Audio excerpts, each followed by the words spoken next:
আমরা যখন বাসা থেকে বের হয়েছিলাম, তখন কিন্তু ওয়েদারটা সুন্দর ছিল। এখানে এসে দেখি ওয়েদারটা একটু অন্যরকম হয়ে গিয়েছে, মেঘলা, মেঘলা।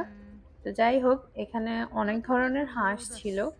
একগুলা তো একদম আমাদের দেশি হাঁসের মতো। আর আরো অনেক রকমের হাঁস ছিল। মনে হচ্ছিল যেন একদম দেশের কোনো পুকুরে ওরা ওদের মনের আনন্দে ঘুরে বেড়াচ্ছে।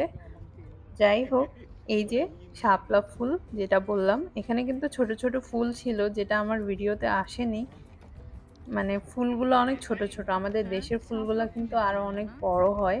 এখানের ফুলগুলা একটু ছোট, ছোটই ছিল। So, Taman, তোমার স্ট্রলার নিয়ে যাবে নাকি? ধরো।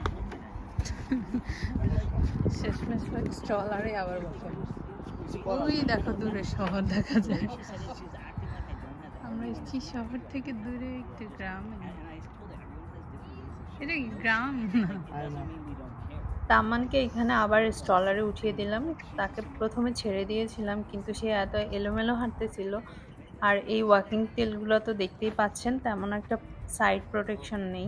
সেজন্য ভাবলাম ওকে স্ট্রলারে উঠাই দিই, তাহলে আমাদেরও সুবিধা, ওরও সুবিধা। তো এখান থেকে দূরে শহর দেখা যাচ্ছিল, জায়গাটা শহরের মধ্যেই। তামান দেখো, একটা হাঁস কোথায় আসছে দেখো। এটা মানুষের ওয়াকিং টেলে চলে আসছে তামান।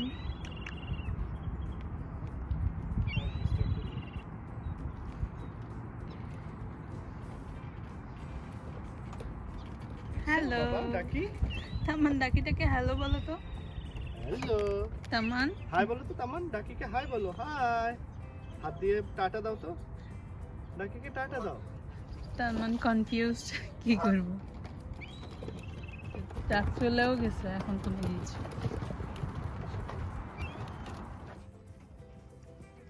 বেশিরভাগ মানুষই দেখলাম এখানে বাচ্চা নিয়ে এসেছে।